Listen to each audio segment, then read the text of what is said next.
Hi friends, welcome to CSEB aspirants. നമുക്കിന്ന് previous year question പേപ്പറിലെ united nations ഓർഗനൈസേഷനെ കുറിച്ച് വിശദമായി പഠിക്കാം. ഇതിന് മുൻപത്തെ ക്ലാസ്സുകൾ കാണാൻ ചാനലിൻ്റെ പ്ലേലിസ്റ്റ് ചെക്ക് ചെയ്യുക. ക്ലാസ്സിലേക്ക് പോകാം.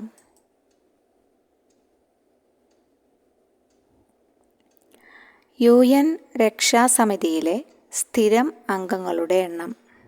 ഇതാണ് മുൻപ് ചോദിച്ച ചോദ്യം. 5 എന്നാണ് ഉത്തരം.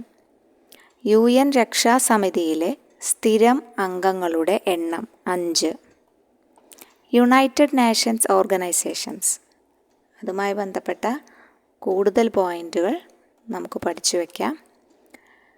ഐക്യരാഷ്ട്ര സംഘടന സ്ഥാപിച്ചത് 1945 ഒക്ടോബർ 24. യുണൈറ്റഡ് നാഷൻസ് ഓർഗനൈസേഷൻ ഐക്യരാഷ്ട്ര സംഘടന രൂപീകരിച്ചത് 1945 ഒക്ടോബർ 24.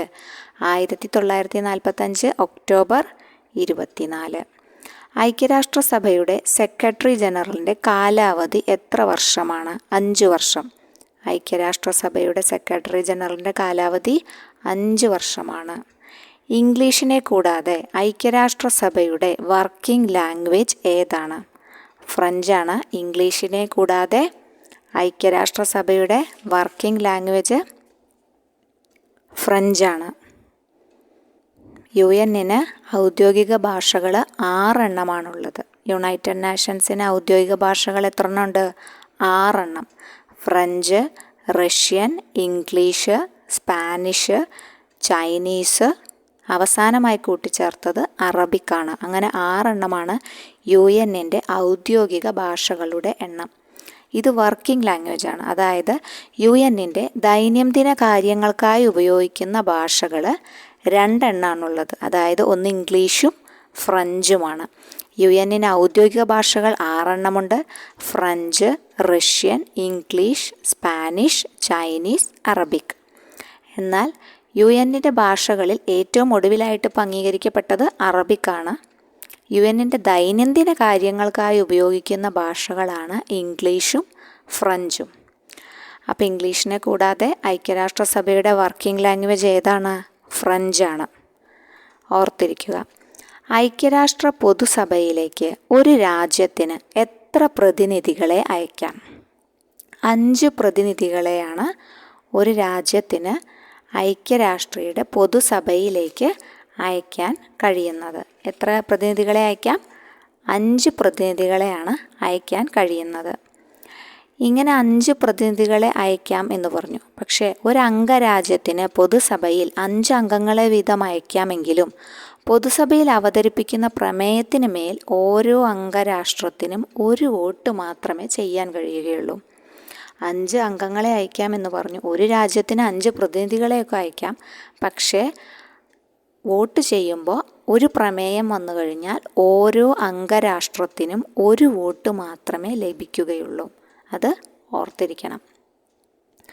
ഐക്യരാഷ്ട്ര രക്ഷാസമിതിയിൽ ഏത് വൻകരയിൽ നിന്നാണ് ഏറ്റവും കൂടുതൽ അംഗങ്ങളുള്ളത്? യൂറോപ്പിൽ നിന്നാണ് ഏറ്റവും കൂടുതൽ അംഗങ്ങളുള്ളത്. സമാധാന നൊബേലിന് അർഹനായ ആദ്യത്തെ ഐക്യരാഷ്ട്രസഭ സെക്രട്ടറി ജനറൽ ഡാഗ് ഹാമർ ഷോൾഡാണ് കേട്ടോ. ഡാഗ് ഹാമർ ഷോൾഡാണ് സമാധാന നൊബേലിന് അർഹനായ ആദ്യത്തെ ഐക്യരാഷ്ട്രസഭ സെക്രട്ടറി ജനറൽ. അപ്പോൾ ഓർത്തിരിക്കുക. പേര് 1-2 പ്രാവശ്യം വായിക്കുമ്പോൾ നമുക്ക് ചെറിയൊരു ഓർമ്മയെങ്കിലും ഉണ്ടാവും കേട്ടോ. ഏതു വർഷമാണ് കോഫി അന്നൻ ഐക്യരാഷ്ട്രസഭയ്ക്കൊപ്പം സമാധാന നൊബേൽ പങ്കിട്ടത്? 2001 കേട്ടോ. 2001 ഐക്യരാഷ്ട്രസഭയ്ക്കൊപ്പം കോഫി അന്നൻ സമാധാന നൊബേൽ പങ്കിടുകയുണ്ടായി കേട്ടോ. ഏത് മാസത്തിലാണ് ഐക്യരാഷ്ട്ര പൊതുസഭ സമ്മേളിക്കുന്നത്? ഏതു മാസത്തിലാണ് ഐക്യരാഷ്ട്ര പൊതുസഭ സമ്മേളിക്കുന്നത്? സെപ്റ്റംബർ മാസത്തിലാണ് സമ്മേളിക്കുന്നത്. ഐക്യരാഷ്ട്രസഭയുടെ മുൻഗാമി എന്നറിയപ്പെടുന്നത് ആരാണ്? ലീഗ് ഓഫ് നേഷൻസ് ആണ് കേട്ടോ. ഐക്യരാഷ്ട്രസഭയുടെ മുൻഗാമി എന്നറിയപ്പെടുന്നത് ആരാണ്? League of Nations. League of Nations എന്ന് പറഞ്ഞാൽ സർവ്വരാജ്യ സഖ്യം എന്നാണ് നിലവിൽ വന്നത്. 1920 ജനുവരി 10 കേട്ടോ. സർവ്വരാജ്യ സഖ്യം എന്നാണ് നിലവിൽ വന്നത് 1920 ജനുവരി 10. ഐക്യരാഷ്ട്രസഭയുടെ മുൻഗാമി എന്നറിയപ്പെടുന്നത് ലീഗ് ഓഫ് നേഷൻസ്. അപ്പോൾ സർവ്വരാജ്യ സഖ്യം അഥവാ ലീഗ് ഓഫ് നേഷൻസ് നിലവിൽ വന്നത് 1920 ജനുവരി 10. അതിൻ്റെ ആസ്ഥാനം എവിടെയാണ്? ജനീവയാണ് കേട്ടോ. സ്വിറ്റ്സർലാൻഡിലെ ജനീവയാണ് സർവ്വരാജ്യ സഖ്യത്തിൻ്റെ ആസ്ഥാനം എന്ന് പറയുന്നത്. അതായത് 1-ാം ലോക മഹായുദ്ധത്തെ തുടർന്നാണ് ഈ രൂപം കൊണ്ടത്. സർവ്വരാജ്യ സഖ്യം 1-ാം ലോക മഹായുദ്ധത്തിൻ്റെ തീവ്രത കൊടുമ്പിരി കൊണ്ട് നിൽക്കുന്ന സമയത്താണ് രാഷ്ട്രങ്ങൾക്ക് സമാധാനവും സുരക്ഷിതത്വവും ഒക്കെ പ്രോത്സാഹിപ്പിക്കുന്നതിന് വേണ്ടിയിട്ടാണ് സർവ്വരാജ്യ സഖ്യം നിലവിൽ വരുന്നത്. രണ്ടാമതൊരു ലോകമഹായുദ്ധം ഉണ്ടാവാതെ തടയുക എന്ന ഒരു ലക്ഷ്യമായിരുന്നു അന്ന് സ്റ്റാർട്ട് ചെയ്യുമ്പോൾ സർവ്വരാജ്യ സഖ്യത്തിന് ഉണ്ടായിരുന്നത് കേട്ടോ. ഈ സർവ്വരാജ്യ സഖ്യത്തിൻ്റെ രൂപീകരണത്തിന് വഴി തെളിയിച്ച സന്ധിയാണ് വേഴ്സായ് ഉടമ്പടി 1919. ഈ സർവ്വരാജ്യ സഖ്യം എന്ന ആശയം മുന്നോട്ട് വെച്ചത് ആരാണ്?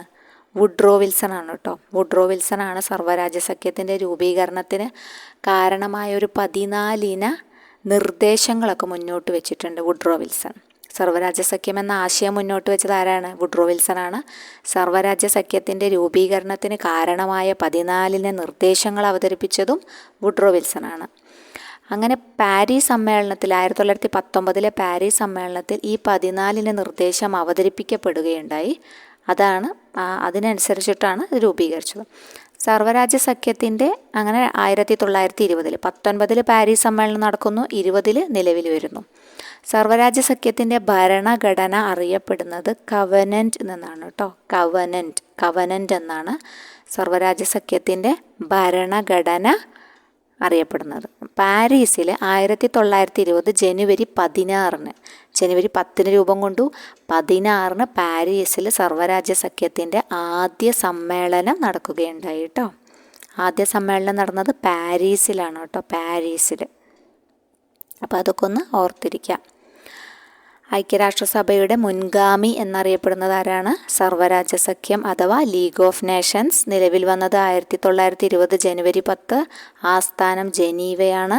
എന്തിന്? രണ്ടാമതൊരു ലോകമഹായുദ്ധം ഉണ്ടാകാതെ തടയുക എന്ന ലക്ഷ്യത്തോടു കൂടിയിട്ടാണ് സർവ്വരാജ്യ സഖ്യം നിലവിൽ വന്നത്. ഏത് സന്ധി പ്രകാരം? വേഴ്സായ് സന്ധി പ്രകാരം. വേഴ്സായ് സന്ധിയുടെ വർഷം 1919. സർവ്വരാജ്യ സഖ്യം എന്ന ആശയം ആദ്യമായി മുന്നോട്ട് വയ്ക്കുന്നത് ആരാണ്? വുഡ്രോ വിൽസൺ ആണ് കേട്ടോ. വുഡ്രോ വിൽസൺ ഇതിനു വേണ്ടി ഒരു 14 നിർദ്ദേശങ്ങളും കൂടി അവതരിപ്പിക്കുന്നുണ്ട്. അത് പാരീസ് സമ്മേളനം 1919 പാരീസ് സമ്മേളനത്തിൽ അവതരിപ്പിച്ചു.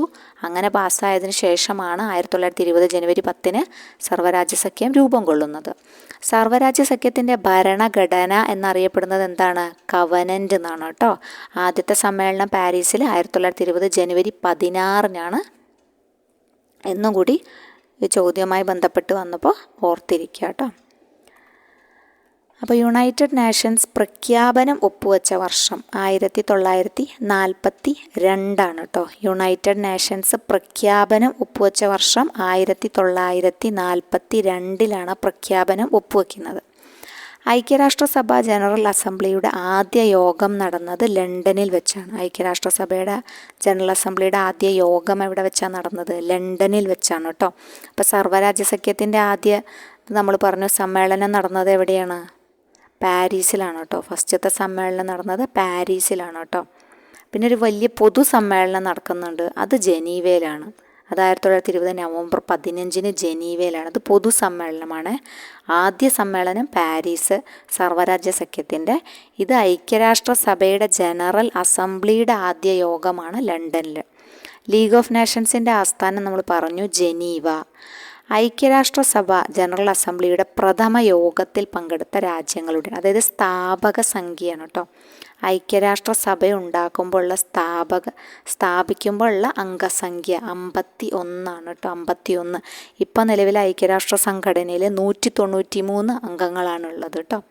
ഇപ്പം 193 അംഗങ്ങളുണ്ട്. പക്ഷേ സ്ഥാപക അംഗസംഖ്യ എത്രയായിരുന്നു? 51 എന്ന് ഓർത്തിരിക്കാം.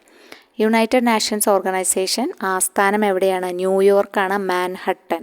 ആസ്ഥാനം എവിടെയാണ്? New York, Manhattan. യൂറോപ്പിൻ്റെ ആസ്ഥാനമായി അറിയപ്പെടുന്നത് ജനീവയിലാണ്. അംഗസംഖ്യ പറഞ്ഞു 193 ആണെന്നും പക്ഷേ സ്ഥാപിക്കുമ്പോൾ 51 ആൾക്കാരാണ് ഉണ്ടായിരുന്നത് കേട്ടോ. പിന്നെ അംഗസംഖ്യ ഇപ്പോൾ 193 അപ്പോൾ ആസ്ഥാനം ഓർത്തിരിക്കുക, ന്യൂയോർക്ക്, മാൻഹട്ടൻ. എന്നാ സ്ഥാപിച്ചത്? 1945 ഒക്ടോബർ 24 കേട്ടോ സ്ഥാപിച്ചത്.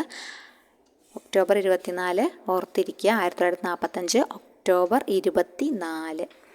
ആസ്ഥാനം ന്യൂയോർക്കിലെ മാൻഹട്ടൻ, യൂറോപ്യൻ ആസ്ഥാനം ജനീവ, അംഗസംഖ്യ 193. ഇപ്പോൾ ഏറ്റവും ഒടുവിലായി അംഗമായത് ദക്ഷിണ സുഡാനാണ് കേട്ടോ. 193 രാജ്യം ഏതാണെന്ന് ചോദിച്ചു കഴിഞ്ഞാൽ ദക്ഷിണ സുഡാനാണ്. 2011 കേട്ടോ.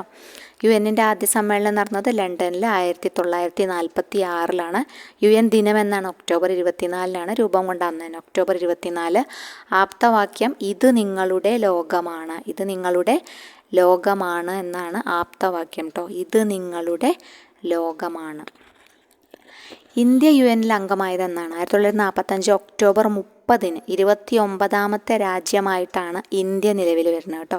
ഇന്ത്യ UN അംഗമാവുന്നത് എന്നാണ്? 1945 ഒക്ടോബർ 30 കേട്ടോ. ഒക്ടോബർ 24 രൂപം കൊണ്ടത്. ഒക്ടോബർ 30 29ാമത്തെ രാജ്യമായിട്ടാണ് ഇന്ത്യ ജോയിൻ ചെയ്യുന്നത്, ഇന്ത്യ അംഗമാവുന്നത് കേട്ടോ. UN പതാകയെക്കുറിച്ച് പറയുകയാണെങ്കിൽ നിലവിൽ വന്നത് 1947 ഒക്ടോബർ 20 47 നമ്മുടെ സ്വാതന്ത്ര്യമായി ബന്ധപ്പെട്ട് കണക്ട് ചെയ്ത് വയ്ക്കുക. ഒക്ടോബർ 20 UN പതാക നിലവിൽ വന്നത്. UN പതാകയുടെ നിറം എന്താണ്? ഇളം നീലയാണ് കേട്ടോ. ഇളം നീല പശ്ചാത്തലത്തിൽ ഒലീവ് ശാഖകൾക്കിടയിൽ സ്ഥിതി ചെയ്യുന്ന ലോക ഭൂപടത്തിൻ്റെ ഉത്തര ധ്രുവത്തിൻ്റെ ഭാഗമാണ് ഈ പതാകയിൽ ആലേഖനം ചെയ്തിട്ടുള്ളത് കേട്ടോ. ഇളം നീല പശ്ചാത്തലത്തിലെ ഒലീവ് ശാഖകൾ. അപ്പോൾ ഏത് ശാഖകളാണ്, ഏത് മരത്തിൻ്റെ ശാഖകളാണ് നമ്മുടെ UN പതാകയിലുള്ളതെന്ന് ചോദിച്ചു കഴിഞ്ഞാൽ അത് നല്ല ചോദ്യമാണ്. ഒലീവ് മരമാണുള്ളത് കേട്ടോ. അപ്പോൾ അങ്ങനെയും ചോദിക്കാം അല്ലേ. അപ്പോൾ ഏത് മരമാണ്? ഒലീവ് ശാഖകളാണ് കേട്ടോ കാണിച്ചിട്ടുള്ളത്. ഇളം നീല പശ്ചാത്തലത്തിൽ ഒലീവ് ശാഖകൾക്കിടയിൽ സ്ഥിതി ചെയ്യുന്ന ലോകഭൂപടത്തിൻ്റെ ഉത്തര ധ്രുവത്തിൻ്റെ ഭാഗമാണ് പതാകയിൽ ആലേഖനം ചെയ്തിട്ടുള്ളത്. അപ്പോൾ അതൊന്ന് ഓർത്ത് വയ്ക്കണം. UN ആദ്യ സമ്മേളനത്തിൻ്റെ വേദി നമ്മൾ പറഞ്ഞതാണ് ലണ്ടൻ, 1946. ഐക്യരാഷ്ട്ര സംഘടനയിൽ അംഗത്വമുള്ള ഏറ്റവും ചെറിയ രാജ്യം മൊണാക്കോയാണ് കേട്ടോ. മൊണാക്കോ ആണ് ഏറ്റവും ചെറിയ രാജ്യം എന്ന് പറഞ്ഞത്. അപ്പോൾ അവസാനമായി അംഗമായത് ദക്ഷിണ സുഡാനാണ്, അത് നമ്മൾ പറഞ്ഞു.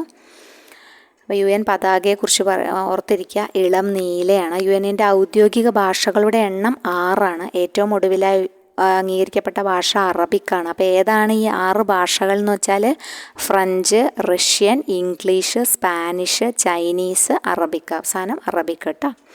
ഐക്യരാഷ്ട്ര സംഘടനയുടെ രൂപീകരണത്തിന് വഴിതെളിച്ച ഉടമ്പടി ഏത്? Atlantic charter. 1941 അറ്റ്ലാന്റിക് ചാർട്ടർ പ്രകാരമാണ് ഐക്യരാഷ്ട്ര സംഘടന രൂപീകരിക്കുന്നത് കേട്ടോ.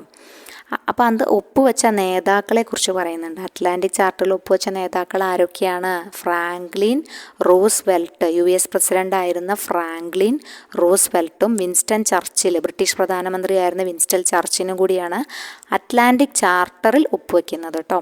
ഫ്രാങ്ക്ലിൻ റൂസ്വെൽറ്റും പഠിക്കണം, വിൻസ്റ്റൺ ചർച്ചിലിനെയും ഓർത്തിരിക്കണം കേട്ടോ. രണ്ടാളും കൂടിയായിട്ടാണ് അറ്റ്ലാന്റിക് ചാർട്ടറിൽ ഒപ്പുവെച്ച നേതാക്കൾ. ഐക്യരാഷ്ട്ര സംഘടന രൂപീകരണത്തിന് വഴിതെളിച്ച ഉടമ്പടി ഏതാണ്? അറ്റ്ലാന്റിക് ചാർട്ടറാണ്. 1941 Atlantic charter.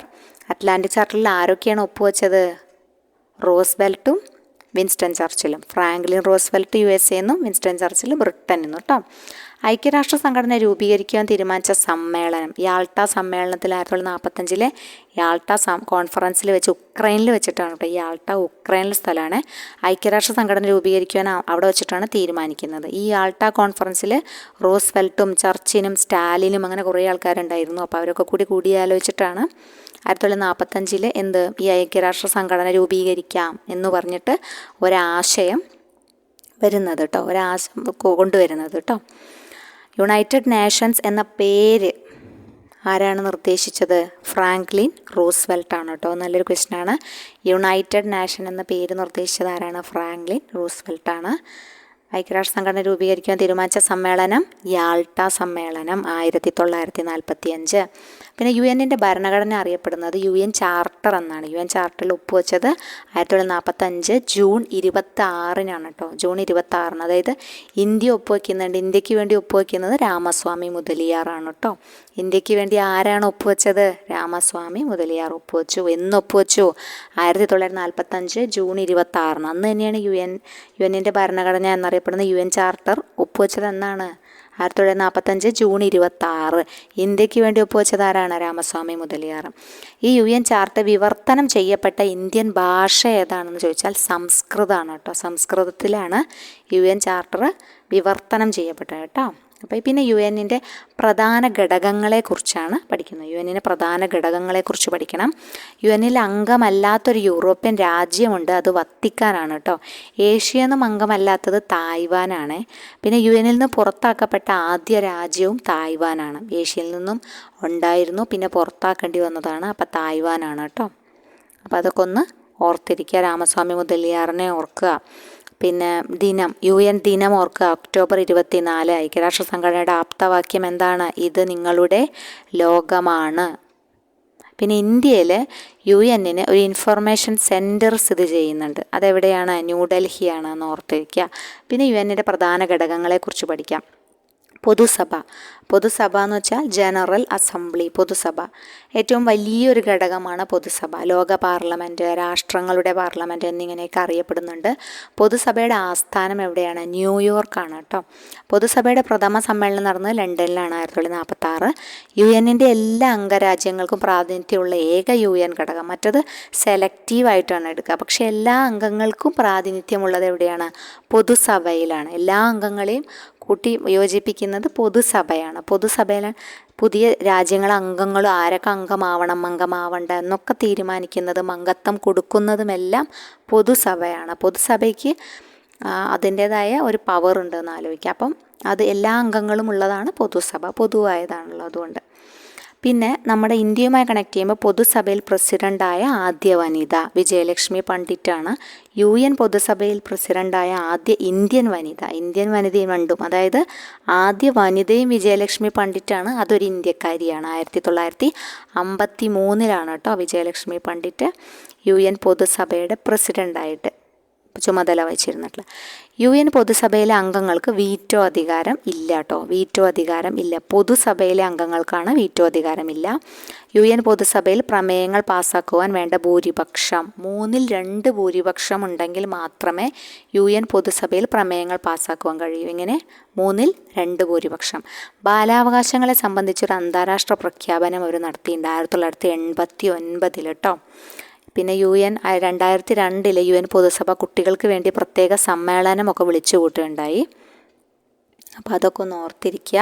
പിന്നെ UN പൊതുസഭയുടെ കാര്യം പറഞ്ഞു. 5 അംഗങ്ങളെ അയക്കാം. ഒരു അംഗരാഷ്ട്രത്തിന് പൊതുസഭയിലേക്ക് 5 അംഗങ്ങളെ വീതം അയക്കാമെങ്കിലും പൊതുസഭയിൽ അവതരിപ്പിക്കുന്ന പ്രമേയത്തിന് മേൽ ഓരോ അംഗരാഷ്ട്രത്തിനും 1 വോട്ട് മാത്രമേ ഉണ്ടായിരിക്കുള്ളൂ എന്ന് പ്രത്യേകം ഓർത്തിരിക്കണം. പുതിയ രാജ്യങ്ങൾക്ക് അംഗത്വം കൊടുക്കുന്നത് ആരാണ്? പൊതുസഭയാണ്. പൊതുസഭയുടെ ആസ്ഥാനം ന്യൂയോർക്കാണ് കേട്ടോ. പ്രഥമ സമ്മേളനം നടന്നത് ലണ്ടനിലാണ് 1946. ഒരു പ്രാതിനിധ്യമുള്ള വലിയൊരു ഘടകം തന്നെയാണ് പൊതുസഭ എന്നത് കേട്ടോ. അപ്പോൾ അതൊക്കെ ഒന്ന് ഓർത്തിരിക്കുക. പിന്നെ വാർഷിക സമ്മേളനം നടക്കുന്നത് സെപ്റ്റംബറിലാണെന്ന് നമ്മൾ പറഞ്ഞു. വീറ്റോ അധികാരം ഇല്ല എന്നും ഓർത്തിരിക്കുക. പിന്നെ രക്ഷാസമിതി കേട്ടോ. UN സുപ്രധാനവും ശക്തവുമായ ഘടകമാണ് രക്ഷാസമിതി. എവിടെ ആസ്ഥാനം? ന്യൂയോർക്ക് തന്നെയാണ് കേട്ടോ. ജനാധിപത്യ വിരുദ്ധ ഘടകമെന്നോ എൻഫോഴ്സ്മെൻറ്റ് വിങ് ഓഫ് UN എന്നൊക്കെ അറിയപ്പെടാറുണ്ട് കേട്ടോ. അന്താരാഷ്ട്ര സമാധാനം, സുരക്ഷ ഇവ ഉറപ്പാക്കലാണ് ആരുടെ? രക്ഷാസമിതിയുടെ പ്രവർത്തനം. രക്ഷാസമിതി അധ്യക്ഷൻ്റെ കാലാവധി 1 മാസമാണ് കാലാവധി കേട്ടോ. രക്ഷാസമിതി അധ്യക്ഷൻ്റെ കാലാവധി എത്രയാണ്? 1 മാസം. അംഗരാജ്യങ്ങളുടെ എണ്ണം 15 കേട്ടോ. അംഗരാജ്യങ്ങളുടെ എണ്ണം 15. സ്ഥിരം അംഗങ്ങളുടെ എണ്ണം 5. അപ്പോൾ അംഗരാജ്യങ്ങൾ എത്ര ഉണ്ട്? 15. പക്ഷേ സ്ഥിരമായിട്ട് അവർക്ക് 5 അംഗങ്ങൾ മാത്രമേ ഉള്ളൂ. 5 അംഗങ്ങൾ വെച്ചാൽ P5 രാഷ്ട്രങ്ങൾ എന്നാണ് അറിയപ്പെടുക. P5 പെർമനൻ്റ് ആയിട്ട് 5 ആൾക്കാരേ ഉള്ളൂ രക്ഷാസമിതിയിൽ. രക്ഷാസമിതിയിലെ അംഗരാജ്യങ്ങൾ 15 ആണ്. പക്ഷെ സ്ഥിര അംഗങ്ങൾ പെർമനൻറ്റ് 5 ഉള്ളൂ. P5 രാഷ്ട്രങ്ങൾ എന്നറിയപ്പെടുന്നത് ആരൊക്കെയാണെന്ന് നോക്കാം. America, Britain, Britain, France, China, Russia. ഇവർ 5 പേരുമാണ് P5 കേട്ടോ, പെർമനൻ്റ് ആയിട്ടുള്ള. America, Britain, France, China, Russia. അപ്പോൾ ഈ രക്ഷാസമിതിയിലെ സ്ഥിരാംഗങ്ങൾക്ക് വിയോജിപ്പ് രേഖപ്പെടുത്താനുള്ള അധികാരമാണ് വീറ്റോ അധികാരം എന്ന് പറയുന്നത് കേട്ടോ. എന്തെങ്കിലും വിയോജിപ്പുണ്ടെങ്കിൽ അത് രേഖപ്പെടുത്താനാണ് വീറ്റോ അധികാരം. P5 രാഷ്ട്രങ്ങൾക്കുള്ള പ്രത്യേക അധികാരമാണ് എന്ത്? വീറ്റോ അധികാരം കേട്ടോ. പക്ഷെ ഒരു പാസ്സാവണമെങ്കിൽ 5 സ്ഥിരാംഗത്തിൻ്റെയും പൂർണ്ണമായ നിർബന്ധമായിട്ടുള്ള സമ്മതം വേണം, വോട്ട് വേണം കേട്ടോ. ഒരു പ്രമേയം പാസ്സാവാൻ മിനിമം 9 വോട്ട് വേണം. ഇവരുടെ 5 ആളുടെ വോട്ടും എന്തായാലും വേണം. 9 വോട്ട് വേണം. പിന്നെ 5 സ്ഥിരാംഗങ്ങളുടെ വോട്ട് നിർബന്ധവുമാണ്. UN രക്ഷാസമിതിയിലെ താൽക്കാലിക അംഗങ്ങളുടെ എണ്ണം 10 കേട്ടോ. താൽക്കാലിക അംഗങ്ങൾ 10. ഈ താൽക്കാലിക അംഗങ്ങൾ എന്ത് ചെയ്യും? മാറിക്കൊണ്ടിരിക്കും. 2 വർഷം കൂടുമ്പോൾ താൽക്കാലിക അംഗങ്ങൾ മാറിക്കൊണ്ടിരിക്കും കേട്ടോ. താൽക്കാലിക അംഗങ്ങളുടെ കാലാവധി 2 വർഷമാണ്. അപ്പോൾ കൺഫ്യൂസ് ചെയ്യരുത്. രക്ഷാസമിതിയിലെ അംഗരാജ്യങ്ങളുടെ എണ്ണം ചോദിക്കുകയാണെങ്കിൽ 15 അംഗരാജ്യമുണ്ട്. പിന്നെ പെർമനൻ്റ് ആയിട്ടുള്ളത് 5 എണ്ണം ഉണ്ട്. അവർക്ക് ഒരു മാറ്റമില്ല. അംഗരാജ്യങ്ങൾ മൊത്തം 15. പിന്നെ ഈ 5 കൂടാതെ ബാക്കിയുള്ളത് ആരാണ്? ഈ വരുന്ന 2 കൊല്ലം കൂടുമ്പോൾ താൽക്കാലികമായിട്ട് ഇങ്ങനെ മാറിക്കൊണ്ടിരിക്കുന്നവരാണ് താൽക്കാലിക അംഗങ്ങൾ. അവർ 10 എണ്ണം ആവാം. പിന്നെ ഈ 10 എണ്ണം ഇങ്ങനെ മാറി മാറി വരും. ഈ 5 എണ്ണം മാറുമോ? ഇല്ല. ഈ 5 എണ്ണം സ്ഥിരമാണ്. അവരുടെ തീരുമാനങ്ങൾക്ക് അവിടെ പ്രസക്തി ഉണ്ട് താനും. ഓക്കെ, അപ്പോൾ അതൊക്കെ ഒന്ന് ഓർത്തിരിക്കാം കേട്ടോ. ഒന്ന് റിപ്പീറ്റ് ചെയ്ത് വായിക്കാം, അല്ലെങ്കിൽ കേൾക്കുക, എന്തെങ്കിലും ചെയ്യാം. അപ്പോൾ അതൊക്കെ കഴിഞ്ഞു. താൽക്കാലിക അംഗങ്ങളുടെ കാലാവധി 2 വർഷമാണെന്ന് പറഞ്ഞു. പിന്നെ സാമ്പത്തിക സാമൂഹിക സമിതി കേട്ടോ. ആസ്ഥാനം ന്യൂയോർക്ക് തന്നെയാണ്. UN ലൈബ്രറി സ്ഥിതി ചെയ്യുന്നത് ന്യൂയോർക്കിൽ. UN ലൈബ്രറി ഉണ്ട് കേട്ടോ. UN ലൈബ്രറി സ്ഥിതി ചെയ്യുന്നത് ന്യൂയോർക്കാണ്. UN സർവകലാശാല സ്ഥിതി ചെയ്യുന്നത് ടോക്കിയോയിലാണ് കേട്ടോ. സർവകലാശാല ടോക്കിയോ, ധാരാളം ടോക്കിയോ. UN ലൈബ്രറി സ്ഥിതി ചെയ്യുന്നത് എവിടെയാണ്? ന്യൂയോർക്കിലാണ് കേട്ടോ. പുതിയ ലൈബ്രറിയാണെന്ന് ആലോചിക്കുക, ന്യൂയോർക്ക്. UN സമാധാന സർവകലാശാല കോസ്റ്റാറിക്ക. സമാധാനം വളരെ കോസ്റ്റ്ലിയാണെന്ന് ആലോചിച്ചാൽ മതി. UN സമാധാന സർവകലാശാല കോസ്റ്റാറിക്ക. സമാധാനം കോസ്റ്റ്ലി അല്ലേ? സമാധാനം എത്ര പെട്ടെന്ന് കിട്ടുമോ? ഇല്ല, വളരെ കോസ്റ്റ്ലിയാണ് അല്ലേ? അപ്പോൾ അത് ഓർത്തിരിക്കുക. അപ്പോൾ ആ ചെറിയ 3 പോയിൻ്റ്. സാമ്പത്തിക സാമൂഹിക സമിതി ആസ്ഥാനം ന്യൂയോർക്കാണ്. UN ലൈബ്രറി സ്ഥിതി ചെയ്യുന്നതും ന്യൂയോർക്കാണ്. UN സർവകലാശാല എവിടെയാണ്? സർവകലാശാല കോളേജിൽ എപ്പോഴും സംസാരമാണ് ടോക്കിയോ. UN സമാധാന സർവകലാശാല, സമാധാനം വളരെ കോസ്റ്റ്ലിയാണ്, അതുകൊണ്ട് കോസ്റ്റാറിക്ക. അന്താരാഷ്ട്ര നീതിന്യായ കോടതി. ഈ അന്താരാഷ്ട്ര നീതിന്യായ കോടതി മാത്രമാണ് ഹേഗ് ആസ്ഥാനമായി വരുന്നത്, പുറത്ത് വരുന്നത് കേട്ടോ. ബാക്കിയൊക്കെ ഈ ന്യൂയോർക്കിൽ കിടന്നിട്ടാണ് കളിക്കുക. അപ്പോൾ അത് വർഷം 1945 കേട്ടോ. ആസ്ഥാനം നെതർലൻഡ്സിലെ ഹേഗാണ്. രാഷ്ട്രങ്ങൾ തമ്മിലുള്ള തർക്കങ്ങൾക്ക് തീരുമാനമെടുക്കുന്നത് അധികാരമുള്ള UN ഘടകമാണ് ആര്? അന്താരാഷ്ട്ര നീതിന്യായ കോടതി. ഇന്ന് ചോദ്യങ്ങൾ വരാറുണ്ട് കേട്ടോ. UN-ൻ്റെ പ്രധാന ഘടകങ്ങളിൽ അമേരിക്കയ്ക്ക് പുറത്ത് ആസ്ഥാനം തന്നെ ഡിഫറൻ്റ് ആയ കാരണം ക്വസ്റ്റ്യൻ വരാറുണ്ട്. പുറത്ത് ആസ്ഥാനമുള്ള ഏക ഘടകമാണ് അന്താരാഷ്ട്ര നീതിന്യായ കോടതി. ജഡ്ജിമാരുടെ കാലാവധി 9 വർഷമാണ്. അത് ചോദിച്ചു കണ്ടിട്ടുണ്ട്. ജഡ്ജിമാരുടെ കാലാവധി എത്രയാണ്? 9 വർഷമാണ്. സാധാരണയൊക്കെ 5 വർഷം എന്നാണ് നമ്മൾ ഓർത്തിരിക്കുക അല്ലേ? ഇത് 9 വർഷമാണ്. ഇൻ്റർനാഷണൽ കോർട്ട് ഓഫ് ജസ്റ്റിസ് സമ്മേളിക്കുവാൻ ഉള്ള ക്വോറം എത്രയാണ്? മിനിമം 9 ജഡ്ജിമാർ വേണം കേട്ടോ. 9 വർഷം മാത്രമല്ല, ക്വോറം തികയ്ക്കാൻ ആവശ്യമായ ജഡ്ജിമാരുടെ എണ്ണം 9ആണ്. പിന്നെ കോടതിയുടെ പ്രസിഡൻറ്റും വൈസ് പ്രസിഡൻറ്റിൻ്റെയും കാലാവധി 3 വർഷമേ ഉള്ളൂ കേട്ടോ.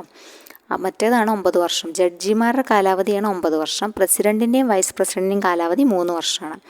പിന്നെ ഇൻ്റർനാഷണൽ കോർട്ട് ഓഫ് ജസ്റ്റിസ് ജഡ്ജിമാരെ ആരാ തീരുമാനിക്കുന്നത്? പൊതുസഭയും രക്ഷാസമിതിയൊക്കെയാണ് തീരുമാനിക്കുന്നത്. പൊതുസഭയിൽ നിന്നും രക്ഷാസമിതിയിൽ നിന്നും തീരുമാനിക്കുന്ന ആൾക്കാരെയാണ് ഇൻ്റർനാഷണൽ കോർട്ട് ഓഫ് ജസ്റ്റിസ് ജഡ്ജിമാരാക്കുക കേട്ടോ. ഇൻ്റർനാഷണൽ കോർട്ട് ഓഫ് ജസ്റ്റിസിൽ അംഗമായ ആദ്യ ഇന്ത്യക്കാരൻ ആര്? BN റാവു ആണ് കേട്ടോ. BN റാവു ആണ് ഇൻ്റർനാഷണൽ കോർട്ട് ഓഫ് ജസ്റ്റിസിൽ അംഗമായ ആദ്യ ഇന്ത്യക്കാരൻ. BN Rao. International court of justice പ്രസിഡൻ്റായ ആദ്യ ഇന്ത്യക്കാരൻ ജസ്റ്റിസ് നാഗേന്ദ്ര സിംഗ് ആണ്. അത് രണ്ടും ഇന്ത്യക്കാരുമായി ബന്ധപ്പെട്ടതായ കാരണം ഓർത്തിരിക്കുക. ഇൻ്റർനാഷണൽ കോർട്ട് ഓഫ് ജസ്റ്റിസ് പ്രസിഡൻ്റായ ആദ്യ ഇന്ത്യക്കാരൻ ജസ്റ്റിസ് നാഗേന്ദ്ര സിംഗ് ആണ്. അംഗമായ ആദ്യ ഇന്ത്യക്കാരൻ, കോർട്ട് ഓഫ് ജസ്റ്റിസിൽ അംഗമായ ആദ്യ ഇന്ത്യക്കാരനാണ് BN റാവു. അപ്പോൾ അത് കിട്ടി കാണുമെന്ന് വിചാരിക്കുന്നു. അന്താരാഷ്ട്ര ക്രിമിനൽ കോടതി. അന്താരാഷ്ട്ര ക്രിമിനൽ കോടതിനെ കുറിച്ച് നോക്കാം. മനുഷ്യാവകാശ ലംഘനം നടത്തുന്ന രാഷ്ട്രത്തലവന്മാരെ വിചാരണ ചെയ്യാനായിട്ടാണ് ഈ അന്താരാഷ്ട്ര ക്രിമിനൽ കോടതി സ്ഥാപിക്കുന്നത് കേട്ടോ. 2002 2002 ജൂലൈ 1 നിലവിൽ വരുന്നത് കേട്ടോ. അന്താരാഷ്ട്ര നീതിന്യായ കോടതി അന്താരാഷ്ട്ര ക്രിമിനൽ കോടതിയാണ് കേട്ടോ. 2002 ജൂലൈ 1 നിലവിൽ വരുന്നു. അന്താരാഷ്ട്ര ക്രിമിനൽ കോടതിയിൽ ജഡ്ജിമാരുടെ എണ്ണം പ്രധാനപ്പെട്ടതാണ് 18, കാലാവധി 9 വർഷം. അപ്പോൾ അവിടെയുണ്ട് 9, ഇവിടെ 9 ഉണ്ട്. പക്ഷെ ആ 9 മാറാതെ പിടിച്ചു നിർത്തണം കേട്ടോ. അന്താരാഷ്ട്ര ക്രിമിനൽ കോടതിയിലെ ജഡ്ജിമാരുടെ എണ്ണം എത്രയാ? 18 കേട്ടോ. ഇവിടെ എത്രയാ? ഇവിടെ ജഡ്ജിമാരുടെ എണ്ണം ക്വാറം തികയ്ക്കാനാണ് 9. ജഡ്ജിമാരുടെ കാലാവധി 9 വർഷമാണ്. ഇവിടെയും ജഡ്ജിമാരുടെ കാലാവധി എത്രയാണ്? 9 വർഷമാണ്. ഇവിടെ എണ്ണം 18 കേട്ടോ. ഇവിടെ എണ്ണം 18. ഇവിടുത്തെ എണ്ണം ഏതാ പറയണേ? ഇവിടെ ക്വാറം തികയ്ക്കാനുള്ള എണ്ണമാണ് പറയണത് കേട്ടോ. ടോട്ടലല്ല, ക്വാറം തികയ്ക്കാനുള്ള എണ്ണമാണ് പറയുന്നത് കേട്ടോ. അപ്പോൾ അത് ഓർത്തിരിക്കുക. അന്താരാഷ്ട്ര ക്രിമിനൽ കോടതി 2002 ജൂലൈ 1 നിലവിൽ വരുന്നത്. ജഡ്ജിമാരുടെ എണ്ണം ഓർത്തിരിക്കുക 18 ചോദിച്ചു കണ്ടിട്ടുണ്ട്. സെക്രട്ടേറിയറ്റ് ഐക്യരാഷ്ട്ര സംഘടനയുടെ ദൈനംദിന ഭരണങ്ങളൊക്കെ നടത്തുന്നത് എവിടെയാണ്? നിർവഹിക്കുന്ന ഘടകമാണ് സെക്രട്ടേറിയറ്റ്. ആസ്ഥാനം ന്യൂയോർക്ക് തന്നെയാണ്. സെക്രട്ടേറിയറ്റിൻ്റെ പ്രധാന ചുമതല വഹിക്കുന്നത് ആരാണ്? സെക്രട്ടറി ജനറലാണ് കേട്ടോ. അവിടെ സെക്രട്ടറി ജനറലാണ് സെക്രട്ടേറിയറ്റിൻ്റെ എല്ലാ ഉത്തരവാദിത്വം വരുന്നത്. രക്ഷാസമിതിയുടെ ശുപാർശയുടെ അടിസ്ഥാനത്തിൽ പൊതുസഭയാണ് സെക്രട്ടറി ജനറലിനെ തിരഞ്ഞെടുക്കുന്നത്. അപ്പോൾ ആരാണ്? രക്ഷാസമിതി ശുപാർശ ചെയ്യും ഇന്ന ആളാവാം. അപ്പോൾ പൊതുസഭ അതിനനുസരിച്ച് പിന്താങ്ങി അദ്ദേഹത്തിനെ സെക്രട്ടറി ജനറലായി തിരഞ്ഞെടുക്കുകയാണ്. യു എന്നിലെ അംഗങ്ങൾക്ക് പൗരന്മാർക്ക് സെക്രട്ടറി ജനറലായി മത്സരിക്കാൻ പറ്റില്ല. യു എന്നിൽ സ്ഥിരമായിട്ടുള്ള അംഗങ്ങൾക്ക് ഒരിക്കലും എന്താവാൻ പറ്റില്ല? സെക്രട്ടറി ജനറലായിട്ട് മത്സരിക്കാൻ സാധിക്കില്ല കേട്ടോ. ഭരണകാലാവധി 5 വർഷമാണ്. പിന്നെ ഇവിടെ ഓർത്തിരിക്കേണ്ട 3 പോയിൻ്റ് ഓർത്തിരിക്കുക. ഭരണകാലാവധി 5 വർഷമാണെന്ന് ഓർത്തിരിക്കുക. മാൻഹട്ടനിലെ സട്ടൻ പ്ലേസ് ആണ് ഔദ്യോഗിക വസതി. ചിലപ്പോൾ ഈ മാൻഹട്ടൻ തന്നു കഴിഞ്ഞാൽ നമുക്ക് ഓർമ്മ വരും. പക്ഷേ ഈ സട്ടൻ പ്ലേസ് ആരുടെ ഔദ്യോഗിക വസതിയാണെന്ന് ചോദിച്ചാൽ ചിലപ്പോൾ നമുക്ക് ക്ലിക്കാവില്ല അല്ലേ. അപ്പോൾ അത് നമ്മുടെ സെക്രട്ടറി ജനറലാണ്, UN സെക്രട്ടറി ജനറലാണെന്ന് ഓർത്തിരിക്കുക. സട്ടൻ പ്ലേസ് മാൻഹട്ടനിലെ സട്ടൻ പ്ലേസ് എന്ന് പറഞ്ഞാൽ നമുക്ക് പിടുത്തം കിട്ടും. ചിലപ്പോൾ അത് പറയില്ല, സട്ടൻ പ്ലേസ് എന്ന് മാത്രമേ പറയുള്ളൂ. അപ്പോൾ ആ ഔദ്യോഗിക വസതി ഓർത്തിരിക്കുക. നിലവിലെ സെക്രട്ടറി ജനറൽ അന്റോണിയോ ഗുട്ടോസ് ആണ്. പോർച്ചുഗലത്തെ ആളാണ്. 9ാമത്തെ കേട്ടോ. ആദ്യത്തെ ട്രിഗ്വേലി ആയിരുന്നു. നോർവേക്കാരനായ ട്രിഗ്വേലിയാണ് പ്രഥമ സെക്രട്ടറി ജനറൽ കേട്ടോ. അപ്പോൾ അതൊക്കെ ജസ്റ്റ് ഒന്ന് ഓർത്തിരിക്കുക. സെക്രട്ടേറിയറ്റിൻ്റെ കാര്യങ്ങൾ, ആസ്ഥാനം, സെക്രട്ടറി ജനറൽ തീരുമാനിക്കുന്ന രക്ഷാസമിതി ശുപാർശ അടിസ്ഥാനത്തിൽ പൊതുസഭയാണെന്നും ഭരണകാലാവധി 5 വർഷമാണെന്നും മാൻഹട്ടനിലെ സട്ടൻ പ്ലേസ് ആണ് ഔദ്യോഗിക വസതിയെന്നും ഇപ്പം അന്റോണിയോ ഗുട്ടോസാണ്. പോർച്ചുഗലത്തെ പൗരനാണ്. 9th ആളാണ്. ഫസ്റ്റത്തെ ട്രിഗ്വേലി നോർവേക്കാരനാണ് എന്നൊക്കെ ഒന്ന് ഓർത്തിരിക്കുക. ഓക്കെ. പിന്നെ നമ്മുടെ 2021-22 കാലയളവിലെ UN രക്ഷാസമിതിയിൽ താൽക്കാലിക അംഗമായിട്ട് നമ്മളെ 8ാം തവണ ഇന്ത്യയെ തിരഞ്ഞെടുത്തിരുന്നു കേട്ടോ. ഏറ്റവും കൂടുതൽ കാലം ഈ താൽക്കാലിക അംഗമായ രാജ്യം ജപ്പാനാണ്. ജപ്പാൻ 11 തവണയോളം അംഗമായിരുന്നു കേട്ടോ രക്ഷാസമിതിയിൽ കേട്ടോ. അപ്പോൾ കുറച്ച് ട്രിഗ്വേലിനെ ഓർത്തിരിക്കണം. നോർവേക്കാരനായ ട്രിഗ്വേലിയാണ് ഫസ്റ്റത്തെ. പിന്നെ നമ്മൾ പറഞ്ഞു പദവിയിലിരിക്കെ അന്തരിച്ചിട്ടുണ്ട് ഡാഗ് ഹാമർഷോൾഡ്. സ്വീഡൻകാരനായിരുന്ന 2ാമത്തെ ആളായിരുന്നു. ഡാഗ് ഹാമർഷോൾഡാണ് പദവിയിലിരിക്കെ അന്തരിച്ചത്. അതൊന്ന് ഓർത്തിരിക്കുക. പിന്നെ കോഫി അന്നൻ 7ാമത്തെ ആളാണ് കേട്ടോ. ഘാനയുടെ പ്രതിനിധിയായിട്ട് കോഫി അന്നൻ 7ാമത്തെ ആളാണ്. 8ാമത്തെ ആൾ ബാൻ കിമൂൺ ആയിരുന്നു, ദക്ഷിണ കൊറിയ. ഇപ്പം 9ാമത്തെ ആൾ അന്റോണിയോ ഗുട്ടസ്, പോർച്ചുഗലിൽ തുടരുന്നു. പിന്നെ കുറച്ച് കൂടുതൽ കാര്യങ്ങൾ പറയുകയാണെങ്കിൽ മഹാത്മാഗാന്ധിയെ ബന്ധപ്പെടുത്തിയിട്ട് പറയുകയാണെങ്കിൽ മഹാത്മാഗാന്ധിയുടെ മരണത്തെ തുടർന്നാണ് UN അതിൻ്റെ പതാക ആദ്യമായി പകുതി താഴ്ത്തി കെട്ടുന്നത് കേട്ടോ. മഹാത്മാഗാന്ധിയുടെ മരണവാർത്ത അറിഞ്ഞപ്പോൾ തൊട്ടാണ് UN അന്ന് അതിൻ്റെ പതാക ആദ്യമായി പകുതി താഴ്ത്തി കെട്ടിയത് കേട്ടോ. അപ്പോൾ അത് ജസ്റ്റ് ഒന്ന് ഓർത്തിരിക്കുക. പിന്നെ പറയുന്നത് അടൽ ബിഹാരി വാജ്പേയിയുടെ കാര്യം പറയുന്നത് പൊതുസഭയിൽ ആദ്യമായിട്ട് ഹിന്ദിയിൽ പ്രസംഗിച്ച ആൾ ഇന്ത്യൻ നേതാവ് അടൽ ബിഹാരി വാജ്പേയി ആയിരുന്നു കേട്ടോ. അപ്പോൾ 2ാമത് നരേന്ദ്രമോദിയും ഹിന്ദിയിൽ തന്നെയാണ് സംസാരിച്ചത്. പൊതുസഭയിൽ ആദ്യമായി ഹിന്ദിയിൽ പ്രസംഗിച്ച ഇന്ത്യൻ നേതാവ് എന്ന് ചോദിച്ചു കഴിഞ്ഞാൽ ആദ്യമായിട്ട് അടൽ ബിഹാരി വാജ്പേയിയാണ് 77. രണ്ടാമത് നരേന്ദ്രമോദിയാണ് കേട്ടോ. പിന്നെ വി.കെ. കൃഷ്ണമേനോൻ 1957 കാശ്മീർ പ്രശ്നത്തെക്കുറിച്ച് വി.കെ. കൃഷ്ണമേനോൻ 8 മണിക്കൂർ തുടർച്ചയായി പൊതുസഭയിൽ പ്രസംഗിച്ച് റെക്കോർഡിട്ട മലയാളിയാണ് കേട്ടോ. വി.കെ. കൃഷ്ണമേനോൻ തുടർച്ചയായി 8 മണിക്കൂർ പ്രസംഗിച്ച് റെക്കോർഡിട്ട മലയാളിയാണ് വി.കെ. കൃഷ്ണമേനോൻ. 1957 കാശ്മീർ വിഷയത്തെക്കുറിച്ചാണ് അന്ന് അദ്ദേഹം പ്രസംഗിച്ചത് കേട്ടോ. അപ്പോൾ അത് ജസ്റ്റ് ഒന്ന് ഓർത്തിരിക്കുക. പിന്നെ ഉമ്മൻചാണ്ടി പൊതുസേവനത്തിനായിട്ടുള്ള യുണൈറ്റഡ് നാഷൻസ് ഗ്ലോബൽ അവാർഡ് നേടിയ കേരള മുഖ്യമന്ത്രി ആരാണ്? ഉമ്മൻചാണ്ടിയാണ് കേട്ടോ. പൊതുസേവനത്തിനായിട്ടുള്ള യുണൈറ്റഡ് നാഷൻസ് ഗ്ലോബൽ അവാർഡ് നേടിയ കേരള മുഖ്യമന്ത്രിയാണ്. പിന്നെ UN പൊതുസഭയിൽ സംഗീത കച്ചേരി നടത്തിയിട്ടുണ്ട് നമ്മുടെ MS സുബ്ബലക്ഷ്മി. പിന്നെ അങ്ങനെ കുറച്ച് പിന്നെ തമിഴിൽ സംസാരിച്ചത് മഹീന്ദ്ര രാജപക്ഷ ആണ്. അപ്പം അങ്ങനത്തെ കാര്യങ്ങളൊക്കെ ജസ്റ്റ് ഒന്ന് ഓർത്തിരിക്കുക. പിന്നെ നമ്മൾ ഒരു പരിരക്ഷണ സമിതി ഉണ്ടായിരുന്നു UN-ൻ്റെ, അത് കാലഹരണപ്പെട്ടു. 1994 സസ്പെൻഡ് ചെയ്തു. അപ്പോൾ അതുമായി ബന്ധപ്പെട്ടൊന്നും നമ്മൾ ക്വസ്റ്റ്യൻ പേപ്പറിൽ അങ്ങനെ കാണുന്നില്ല. അപ്പോൾ അതുകൊണ്ട് നമ്മൾ അതിനെക്കുറിച്ച് ജസ്റ്റ് ഡിസ്കസ് ചെയ്യുന്നില്ല കേട്ടോ. അപ്പോൾ ഇത്രയാണ് നമ്മൾ UN-മായി ബന്ധപ്പെട്ടിട്ട് പ്രധാന ഓർത്തിരിക്കേണ്ട കാര്യങ്ങൾ. അപ്പോൾ ഒന്ന് റിവൈസ് ചെയ്ത് പഠിച്ചാൽ നമുക്ക് ഇതിലത്തെ ക്വസ്റ്റ്യൻസൊക്കെ കിട്ടാവുന്നതാണ്. ഐക്യരാഷ്ട്ര ജനറൽ അസംബ്ലിയുടെ പ്രഥമ യോഗം അങ്ങനത്തെ കാര്യങ്ങൾ, ഇമ്പോർട്ടൻ്റായ കാര്യങ്ങളൊക്കെ ജസ്റ്റ് ഒന്ന് ഓർത്തിരിക്കുക കേട്ടോ, ഓർത്ത് പഠിക്കുക. സ്ഥാപിച്ചത് 1945 ഒക്ടോബർ 24 സെക്രട്ടറി ജനറലിൻ്റെ കാലാവധി 5 വർഷമാണ്. പിന്നെ ഇംഗ്ലീഷിനെ കൂടാതെ ഐക്യരാഷ്ട്രസഭയുടെ വർക്കിംഗ് ലാംഗ്വേജ് ഫ്രഞ്ചാണ്. ഒരു രാജ്യത്തിന് 5 പ്രതിനിധികളെ അയക്കാം, പക്ഷേ വോട്ട് ചെയ്യാൻ എന്ന് മാത്രമേ ഉള്ളൂ, ഒരു അംഗരാഷ്ട്രത്തിന് 1 വോട്ട് മാത്രമേ ഉള്ളൂ കേട്ടോ. യൂറോപ്പിലെ ആൾക്കാരാണ് രക്ഷാസമിതിയിൽ ഏറ്റവും കൂടുതൽ അംഗങ്ങളുള്ളത്. പിന്നെ ഐക്യരാഷ്ട്ര സഭയുടെ സെക്രട്ടറി ജനറലായിട്ട് സമാധാന നൊബേലിന് അർഹനായ ആദ്യത്തെ ആൾ ഡാഗ് ഹാമർഷോൾഡാണ്. അദ്ദേഹം തന്നെയാണ് പദവിയിലിരിക്കെ അന്തരിച്ച വ്യക്തി കേട്ടോ. കോഫി അന്നൻ പിന്നെ 2001 ഐക്യരാഷ്ട്ര സഭയ്ക്ക് എന്നാണ് സമാധാന നൊബേൽ കിട്ടിയെന്ന് വെച്ചാൽ 2001 അന്ന് തന്നെയാണ് അദ്ദേഹം അത് പങ്കിട്ടെടുത്തത് കേട്ടോ.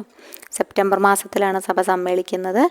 ഐക്യരാഷ്ട്രസഭയുടെ മുൻഗാമി ലീഗ് ഓഫ് നേഷൻസ് ആണ്. അപ്പോൾ അതൊക്കെ ജസ്റ്റ് ഒന്ന് ഓർത്ത് പഠിക്കുക കേട്ടോ. അംഗസംഖ്യ 193 ഒടുവിൽ അംഗമായത് ദക്ഷിണ സുഡാനാണ്.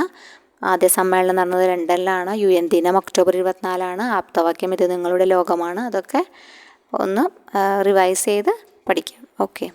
അപ്പോൾ കൂടുതൽ